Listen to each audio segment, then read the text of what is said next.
Et je vous le disais, M. Adama Badolo est l'invité de cette édition. Bonsoir, M. Badolo. Bonsoir, madame. La Direction générale des impôts que vous dirigez a opté pour l'introduction d'une facture normalisée. Quelles sont les raisons qui favorisent l'adoption de cette facture? Merci, madame. Merci à la RTB pour l'occasion que vous nous donnez pour parler effectivement de la facture normalisée. Pourquoi avoir institué la facture normalisée? Disons tout de suite que c'est pour lutter contre la fraude et le faux.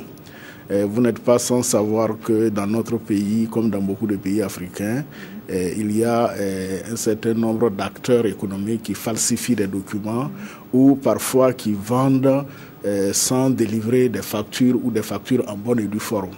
Alors qu'il faut bien qu'on puisse maîtriser les opérations pour que les impôts qui doivent être payés puissent être payés correctement. C'est pourquoi justement, dans notre pays, on a institué la facture normalisée. Alors cette facture se veut moderne, sécurisée et par-dessus tout rentable.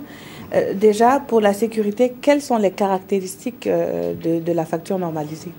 Alors, disons que la facture normalisée, c'est d'abord une facture qui répond à des conditions de forme et de fond qui permettent d'avoir l'identité exacte de celui qui vend, qui facture donc, et de celui qui achète. L'élément nouveau que nous introduisons, c'est la sécurisation de la facture en apposant sur la facture un sticker sécurisé. Le sticker permet justement de personnaliser la facture, c'est-à-dire de dire que cette facture-là vient de telle entreprise, qu'elle a été émise par telle entreprise et pour telle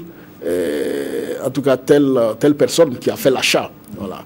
Et ça permet également de maîtriser l'ensemble des opérations, de sorte à avoir une exhaustivité des opérations d'un commerçant, d'un opérateur économique.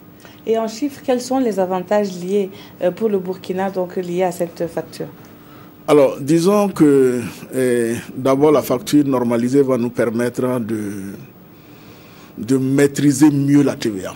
La taxe sur la valeur ajoutée, qui aujourd'hui est le principal impôt, c'est-à-dire c'est l'impôt leader, ça représente 35% en gros de l'ensemble de nos recouvrements qui se chiffrent à 600 milliards. Donc vous pouvez comprendre un peu l'importance de la TVA dans notre dispositif.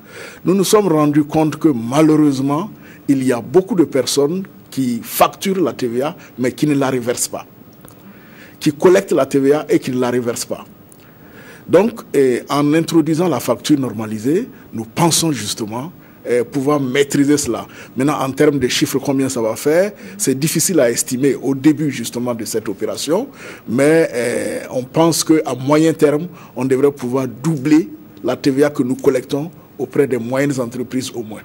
Alors, le lancement officiel de cette facture va intervenir demain.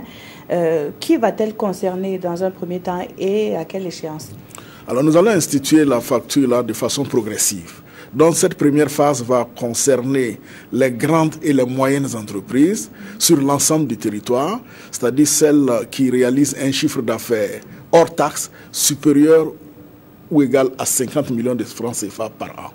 Donc, ce sont ces entreprises-là qui relèvent du réel normal d'imposition et qui ont l'obligation de facturer la TVA qui vont être concernées au cours de cette phase. D'accord. Et quand est-ce que ce sera déjà effectif à partir de demain?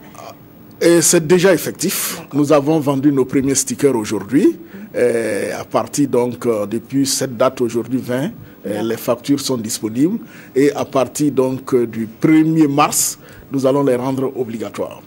Merci à vous, M. Adama Badolo. Je rappelle que vous êtes le directeur général des impôts.